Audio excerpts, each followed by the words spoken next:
ત્યારે મોટી સભામાં બેઠેલા બધા મનખ ઉઠીને યીશુને પિલાતુસ હાકીમ કને લઈ ગયા અને વહ્ય એમ કેને એને પેર દોષ લગાડવા માંડ્યો. અમાવે એને અમાર મનખાને બહકાવતો અને કેસરને વેરો ભરવાનું ના કીતો અને પોતે પોતાને મસીહ અને રાજા કીતો સાંભળ્યું હે.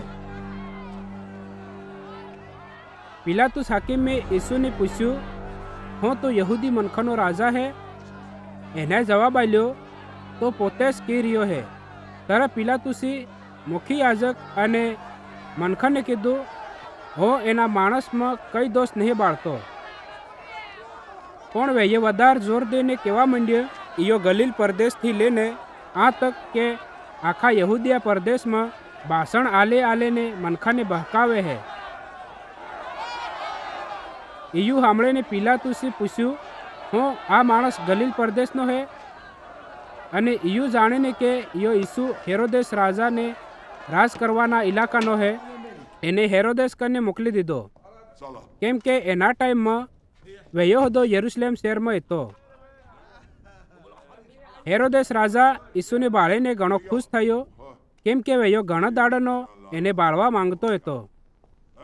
એટલે હેરું કે એને ઈસુના બારામાં સાંભળ્યું હતું અને વહ્યો એને કંઈક ચમત્કાર કરતો બાળવાની આહ રાખતો હતો.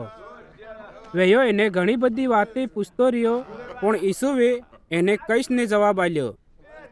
મુખી યાજક અને મૂસાનો નિયમ શીખવાડવાવાળા ઇબારીને જોર દઈને ઈસુ પર દોષ લગાડતા રહ્યા. ત્યારે હેરોદેસ રાજાએ અને એના સૈનિકોએ ઈસુનું અપમાન કરીને એનો ઠઠ્ઠો કર્યો અને એને રજવાડી શીશરે પહેરાવીને પિલાતુસ રાજા કન પાછો મોકલી દીધો. એના ટાઈમ તક પિલાતુસ અને હેરોદેસ રાજા એકબીજાના વેરી હતા, પણ એને દાડે વયા બે દોસ્તદાર બની ગયા. પિલાતુસ રાજાએ મુખી યાજક અને અગવર અને મનખાને બોલાવીને એનાને કીધું, તમો એના માણસને મારી કને લાવ્યો અને કીધું કે ઈયો હુમલો કરાવવા હારું મનખાને બહકાવી રહ્યો હતો.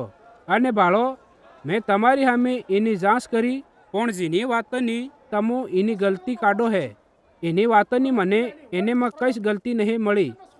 હેરોદેસ રાજાને હોદો એનો દોષ નહીં મળ્યો, કેમ કે એને મારી કન મોકલી દીધો હે. અને બાળો, એને માણસી મોતની સજાની લાયક કંઈ સુધું ગલત નહીં કર્યું. એટલે હારું હું એને કોડા મરાવીને છોડ દઉં હે. પિલાતુસ તહેવારના દાડામાં યહૂદી મનખા હારું એક કેદીને છોડ દીધો હતો. ત્યારે બધા મળીને શીશાએ ઉઠ્યો, એનું કામ પૂરું કર દે અને અમારી હારું બરબ્બાને છોડ દે. વહ્યો કઈનાક હુમલાને લીધે જે શહેરમાં થયો હતો અને મનખાને માર દળવાને લીધે જેલમાં નાખવામાં આવ્યો હતો. પણ પિલાતુસી ઈસુને છોડવાની આશયાથી મનખાને ફેર સમજાડ્યો, પણ એના શીશાઈને કીધું, એને ક્રૂસી પર ચડાવ. એને ત્રીજી વાર એનાને કીધું, હોકા એને હું ગુનો કર્યો હે, મને એનામાં મોતની સજાને લાયક કઈ વાત નહીં મળી. એટલે હારું હું એને કોડા મરાવીને છોડ દઉં હે. પણ વૈયા શીશા તો શ્રીએ કે એને ક્રૂસી પર ચડાવો. અને એનાના વધારે શીશાવાથી પિલાતુસને માનવું પડ્યું. અને પિલાતુસી હુકમ કર્યું કે એનાની અરજને પ્રમાણે કરવામાં આવે અને એને એના માણસને જે હુમલા અને હત્યાને લીધે જેલમાં નાખવામાં આવ્યો હતો, જેને વૈયા છોડ દેવાની માંગ કરી રહ્યો હતો, છોડ દીધો અને ઈસુને એનાની આશયાને પ્રમાણે ક્રૂસ પર ચડાવવા હારું હોપી દીધો.